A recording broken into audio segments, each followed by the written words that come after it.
ஹரே ராமா ஹரே கிருஷ்ணா. கற்பூர காலை வணக்கம். இன்று நாம் காணவிருக்கும் ஸ்லோகம், பாடல், ஆன்மீக கதை வழங்குபவர்கள் பாஸ்கரா கற்பூரம். பூஜைக்கென்றே புத்தது பரிசுத்தமான பாஸ்கரா கற்பூரம் மற்றும் சாம்பிராணி வகைகள், சேலம். இன்றைய ஸ்லோகம்: ராமஸ்கந்தம் ஹனுமந்தம் வைனதேயம் வ்ருகோதரம் சயனேய ஸ்மரே நித்யம் துஸ்வப்னம் தஸ்ய நஸ்யதி.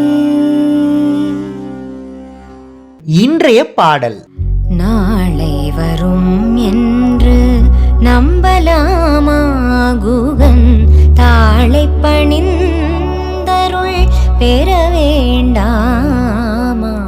நாளை வரும் என்று நம்பலாமா குகன், தாளை பணிந்தருள் பெற வேண்டாமா. நாளை வரும் என்று நம்பலாமா. வேலை பிடித்த கந்த வேலை மனமுருகி, வேலை பிடித்த கந்த வேலை மனமுருகி, காலை மாலை இரு வேளையும் துதிக்காமல் நாளை வரும் என்று நம்பலாமா. அழகான வாலிபம் அனங்குடனே தீரும், கிழடு வரும் நேரம் கவலை பல சூழும். திருமுருகன் நாமம் நினைக்க நேரமில்லை, திருமுருகன் நாமம் நினைக்க நேரமில்லை. மறுபிறப்பென்பது எங்கோ தெரியவில்லை, நாளை வரும் என்று நம்பலாமா. இன்றைய ஆன்மீக கதை. இன்றைக்கு நாம் காணவிருக்கும் ஆன்மீக கதை, ஞானம் என்றால் என்ன. ஊர்ல ஒரு கோவக்கார மனுஷன் இருந்தாரு. அதே மாதிரி அதே ஊர்ல ஒரு ஆசிரமத்துல குரு ஞானத்தை போதிச்சுட்டு இருந்தாரு. இந்த மனுஷனுக்கு ஞானம்னா என்ன அப்படின்னு தெரிஞ்சுக்கிறதுக்கு ஒரு ஆர்வம் இருந்துச்சு. அதனால அவர் என்ன பண்ணாருன்னா, இப்பவே அந்த ஆசிரமத்துக்கு போய் அந்த குரு கிட்ட ஞானம்னா என்னன்னு தெரிஞ்சுக்கணும் அப்படின்ற ஒரு வேகத்துல அவர் அந்த ஆசிரமத்துக்கு போனாரு. ஆசிரமத்துக்கு வெளியில அவரோட செருப்பை அலட்சியமா கழட்டினாரு. அந்த செருப்பு சுத்தி இருக்கிற இடத்துல போய் மோதி சத்தமே வந்துச்சு. உடனே அந்த ஆசிரமத்தோட கதவை வேகமா திறந்தாரு. அந்த கதவு உள்பக்கமா மோதி அங்கேயும் ஒரு சத்தம் ஏற்பட்டுச்சு. குரு என்ன சத்தம் அப்படின்னு திரும்பி பார்த்தாரு. இந்த மனுஷன் அந்த குருக்கு முன்னாடி போய் உட்காந்து, நான் இந்த ஊரில் தான் வசிக்கிறேன், நீங்கள் ஏதோ ஞானத்தெல்லாம் போதிக்கிறீங்களாமே, எனக்கு ஞானம்னா என்னன்னு தெரியணும், இப்போவே சொல்லுங்க அப்படின்னு சொல்கிறாரு. உடனே அந்த குரு, உனக்கு ஞானம்னா என்னன்னு என்னால் போதிக்க முடியாது அப்படின்னு சொல்கிறாரு. அந்த மனுஷன் முதல்லையே கோவக்கார மனுஷன். இந்த மாதிரி கேட்ட உடனே ரொம்ப கோவம் உங்களுக்கு எவ்வளோ தைரியம் இருந்தால் எனக்கு நீங்கள் ஞானம்னா என்னன்னு சொல்ல மாட்டேன்னு சொல்கிறீங்க அப்படின்னு கோவப்பட்டார். உடனே அந்த குரு, நான் ஞானம்னா என்ன அப்படின்னு சொன்னால் உனக்கு என்ன புரியவா போகுது அப்படின்னு சொல்கிறார். உடனே அந்த மனுஷன், நீங்க சொல்றது எனக்கு புரியல, ஏன் எனக்கு புரியாது அப்படின்னு கேட்கிறாரு. உடனே, நான் ஞானம்னா என்னன்னு சொல்றதுக்கு முன்னாடி நீ 2 விஷயத்த பண்ணணும் அப்படின்னு சொல்றாரு. என்ன பண்ணணும் அப்படின்னு கேட்கும்போது அந்த குரு சொல்றாரு, முதல்ல உன்னோட காலை இவ்வளோ நாளா பாதுகாத்துட்டு வந்த அந்த செருப்பை ஏளனமா உதாசீனப்படுத்தி கழட்டின இல்லையா, அது போய் மோதிச்சு இல்லையா, அதுகிட்ட போய் என்னை மன்னிச்சிடு அப்படின்னு கேளு.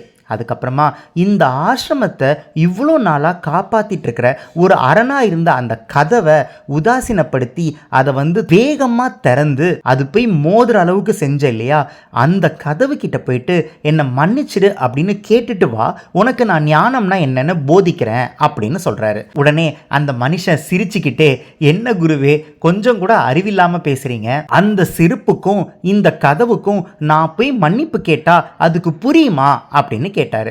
உடனே அந்த குரு சொல்றாரு, ஆமா அதுக்கு புரியாதுதான், அதே மாதிரி நான் ஞானம்னா என்ன அப்படின்னு உனக்கு சொல்லி கொடுத்தா அது உனக்கும் புரியாது அப்படின்னு சொல்றாரு. அந்த மனுஷனுக்கு செருப்பால் அடித்த மாதிரி இருந்துச்சு. அந்த மனுஷன் நிதானமாக உட்காந்து யோசிச்சாரு. நிதானமாக உட்காந்து யோசிச்சதுல நம்ம செஞ்சது தவறு அப்படின்றத புரிஞ்சுக்கிட்டு குரு கிட்ட ஒன்றுமே சொல்லாமல் எந்திரிச்சு போய் அந்த செருப்பை எடுத்து சரியான இடத்துல வச்சு அதை தொட்டு கும்பிட்டு என்னை மன்னிச்சிடு அப்படின்னு மன்னிப்பு கேட்குறாரு. அதுக்கப்புறம் அந்த கதவு கிட்ட வந்து அந்த கதவையும் தொட்டு கும்பிட்டு என்னை மன்னிச்சிரு கதவே அப்படின்னு அந்த கதவு கிட்டேயும் மன்னிப்பு கேட்குறாரு. 2 மன்னிப்பும் கேட்டுட்டு அந்த குரு முன்னாடி பவ்யமாக பணிவாக வந்து உட்காந்து, குருவே நீங்கள் சொன்ன மாதிரி நான் 2 இடத்துலையும் போய் மன்னிப்பு கேட்டுட்டேன், இப்போ எனக்கு ஞானம்னா என்னன்னு சொல்லி கொடுங்க அப்படின்னு கேட்குறாரு. உடனே அந்த குரு சொல்கிறாரு, உனக்கான பாடம் முடிஞ்சிடுச்சு, உனக்கு ஞானம்னா என்னன்னு நான் சொல்லி கொடுத்துட்டேன், நீ கிளம்பலாம் அப்படின்னு சொல்கிறாரு. உடனே அந்த மனுஷன் இப்போவும் எனக்கு புரியல அப்படின்னு சொல்லும்போது அந்த குரு சொல்கிறாரு, உயிரில்லாத பொருளான அந்த செருப்புக்கும் அந்த கதவுக்கும் உணர்வு இருக்கு அப்படின்றத புரிஞ்சுக்கிட்டு நீ எப்போ போய் அதுக்கிட்ட மன்னிப்பு கேட்டியோ அப்போவே உனக்கு ஞானம்னா என்னன்னு புரிஞ்சிருச்சு. ஞானம்னா வேற ஒன்றும் இல்லை, அத்தனையும் மதிக்கணும் அப்படின்றத தெரிஞ்சுக்கணும். அதுதான் ஞானத்தோட முதல் பாடம். அதை நீ கற்றுக்கிட்ட, நீ கிளம்பலாம் அப்படின்னு சொல்கிறாரு. இதிலிருந்து நம்ம என்ன தெரிஞ்சுக்கணும் அப்படின்னா, நம்ம யாரையும் உதாசீனப்படுத்தக்கூடாது, எல்லாத்தையும் மதிக்கணும். உயிருள்ள பொருள், உயிர் இல்லாத பொருள் அப்படின்ற வித்தியாசம் பார்க்காம அத்தனையும் மதிக்கணும் அப்படின்ற விஷயத்தை நம்ம தெரிஞ்சுக்கலாம். இன்றைக்கு நாம் பார்த்த ஆன்மீக கதை ஞானம் என்றால் என்ன. நாளை இன்னொரு புது ஆன்மீக கதையோட உங்களை சந்திக்கிறேன். ஹரே ராமா, ஹரே கிருஷ்ணா. பூஜைக்கென்றே புத்தது பரிசுத்தமான பாஸ்கரா கற்பூரம் மற்றும் சாம்பிராணி வகைகள், Salem. ECG cards, Ramayana Mahabharata playing cards. Ramayana மகாபாரதத்திலிருந்து 108 கேரக்டர்ஸை பத்தி நீங்க நிறைய விஷயங்களை தெரிஞ்சுக்கணும்னா இந்த ப்ராடக்ட் உங்களுக்கு தான். இது ஒரு பிளாஸ்டிக் பிளேயிங் கார்ட்ஸ். ஒவ்வொரு கார்டையும் இண்டிவிஜுவலா ஸ்கேன் பண்ணி அந்தந்த கார்டில் இருக்கிற கேரக்டர் பத்தி யூடியூப்ல தெரிஞ்சுக்கலாம். ஒவ்வொரு குழந்தைங்களும் கத்துக்கிட்டே விளையாடலாம், விளையாடிக்கிட்டே கத்துக்கலாம்.